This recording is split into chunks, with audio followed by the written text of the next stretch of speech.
A lot of people seem to enjoy our RV route videos. In this video, we're going to share the criteria that we use to determine which route we'll take.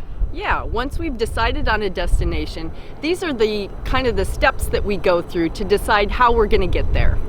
The first and probably the most important piece of criteria that we're going to use is regarding road conditions. Yeah, is the road safe and accessible for a 40-foot fifth wheel or large RV? Yeah, like we want to know, is there low overpasses, bridges that we have to go over, that type of thing, anything, rough roads, potholes, those kinds of things, washboard. You know, we want to know as much about the road as we possibly can. Are there any closures? Are there tunnels that we have to go through? All of that kind of stuff we're trying to pay attention to before we get going.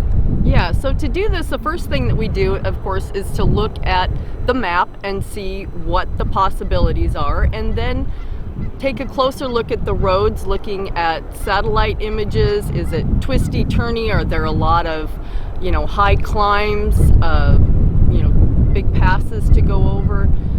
We talk to other people that have taken the route. Yeah, and that's a big one for me. I like to know that there's people that I trust, that I can talk to, that have been down that way. I try to do that as much as possible just to kind of get some info that way. Sometimes I'll call rangers or the Department of Transportation for that area, or we'll go to a Department of Transportation website. We'll even look at traffic cams, all kinds of different things. Yeah, just even reading about the conditions of the road. Sometimes they'll, be different, news stories or whatever about what's going on in the area at the time.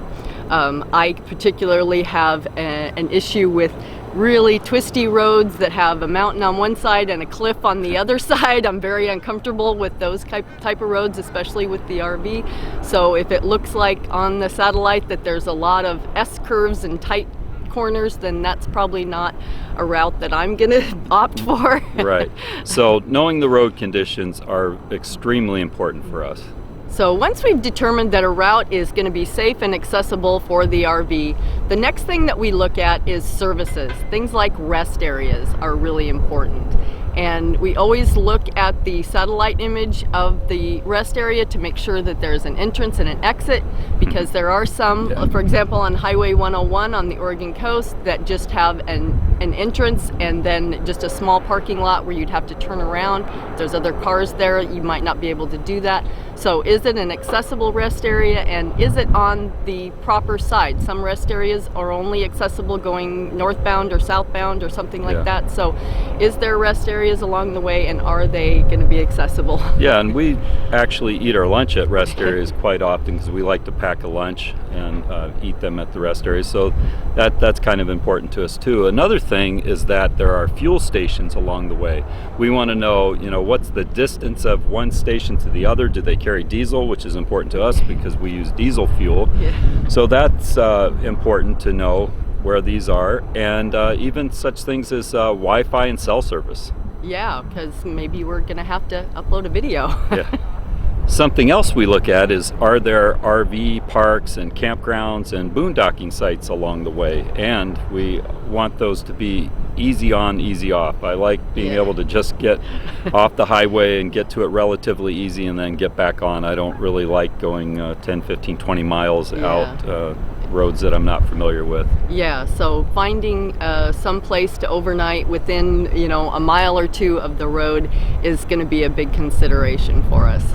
Yeah, that helps a lot. It really does, and we generally like to get into them pretty early in the afternoon, like mid-afternoon, and get set up and everything. So having them close to the highway makes that a lot more convenient. So having these predetermined along the way is a really big factor in determining which RV parks or which routes, I should say, are good for us. Another criteria that we look at is, are there any points of interest along the way? Like Bernie said, we tend to try to stop early in the day. So if we're stopped for the night, we want to know, is there anything of interest that we could explore while we're stopped, even if it's just for one night? Is there, going to be something to explore along the way. Yeah, and some routes have more of that than others. I mean, like Highway 101 going all up and down the West Coast, that has point of interest after point of interest. So Yeah. there's really no problem there. Recently, we did Highway 395 in the Sierra in California, and that was absolutely Yeah. amazing. Lots of points Lots of of things interest there. along that. We've been through Utah.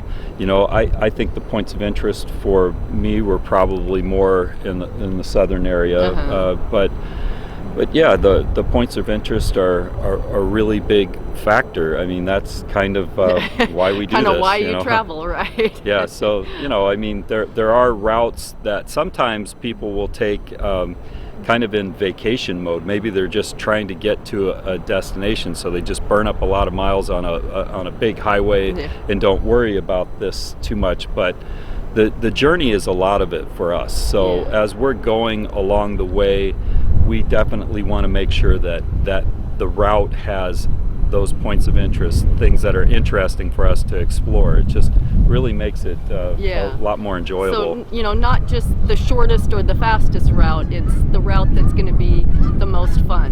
Yeah, definitely. Scenery is another factor that goes into determining which route we're going to take.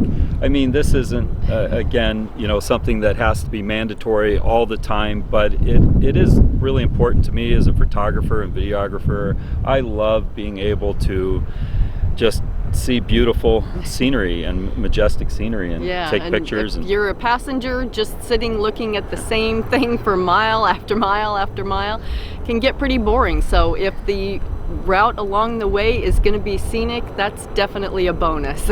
Yeah, and we find that a lot in the West, for sure. We see so much just absolutely wonderful scenery, so we enjoy this quite a bit. We are able to go into the mountains and along the coast and through deserts, and I mean, it's just all wonderful. We enjoy the mountains, and we enjoy going near the ocean, and even some of the desert parts are just absolutely beautiful and majestic. So it's really wonderful. So scenery's definitely big on our list.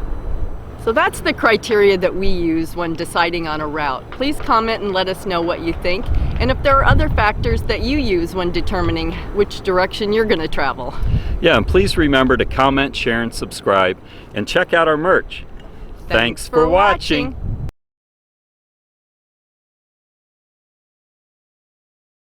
Over here at the beach and right near the shoreline is this pole, and a bald eagle came and landed on the top of the pole here.